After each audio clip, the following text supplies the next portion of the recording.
রূপাকে মারতে এসে সুদীপার কাছে ধরা পড়ে বড় মার কাছে ক্ষমা চাইল কুন্তলা। হ্যাঁ বন্ধুরা, এমনটাই দেখা যাবে। বিস্তারিত জানতে ভিডিওটি না টেনে সম্পূর্ণ দেখতে থাকুন। গল্পের শুরুতেই দেখা যায় আদিত্য পরমাকে বলতে থাকে, তুমি এমনটা ভেবো না যে তুমি পার পেয়ে যাবে। যদি উনি সুস্থ হয়ে তোমার নামে কমপ্লেন করে তবে কিন্তু তোমাকে কাস্টাডিতে যেতে বাধ্য হতে হবে।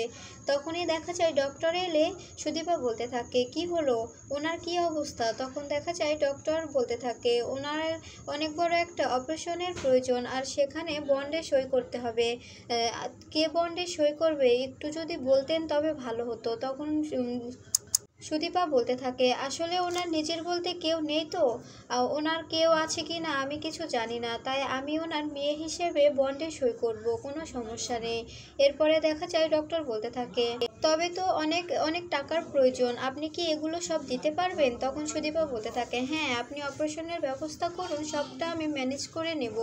এই বলে সুদীপা স্বর্ণকারের দোকানে আসে আর তার নিজের একটা লকেট বিক্রি করে দিতে চায়। তখনই দেখা যায় স্বর্ণকার বলতে থাকে, আপনি যে এটা বিক্রি করতে চাচ্ছেন মনে হচ্ছে তো এটা আপনাকে কেউ শক করে দিয়েছে, আপনার অনেক কাছের মানুষ, পরে যেন আবার কিছু মনে করবেন না, পরে যেন আবার এই জিনিসটার জন্য ফিরে আসবেন না, কারণ আপনি আসলেও আর পাবেন না। তখন সুদীপা বলতে থাকে, না আর আমি আসবো না, আপনি প্লিজ আমাকে একটু টাকাটা দিয়ে দিন, আমার এখন অনেক টাকার প্রয়োজন। এরপরে টাকাটা নিয়ে হসপিটালে এসে সবটা মিটিয়ে নেয়। এরপরে দেখা যায় আদিত্য এসে যখনই হসপিটালের বিল মেটাতে যাবে তখনই দেখা যায় রিসেপশন থেকে বলতে থাকে, এখানকার টাকা তো সব শোধ হয়ে গেছে, আপনি কিসের টাকা দিতে এসেছেন? তখনই দেখা যায় সুদীপা বলতে থাকে, আমি সব টাকা পরিশোধ করে দিয়েছি, আপনাকে কিছু করতে হবে না। এদিকে দেখা যায় কুন্তলা রূপার কাছে এলে ঠিক তখনই সুদীপাও রূপার কাছে আসে আর বলতে থাকে, আপনি এখানে কি করছেন?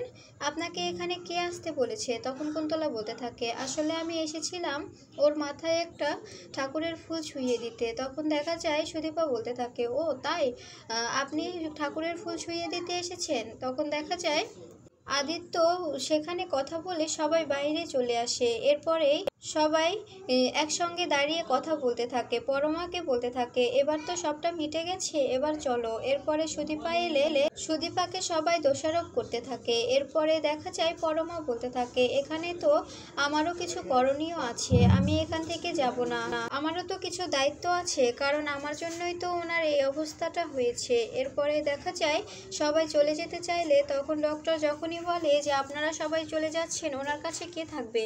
তখন দেখা যায় আদিত্যর বাবা রিয়াক্ট করে ওঠে। এরপরে সবাই চলে যায়।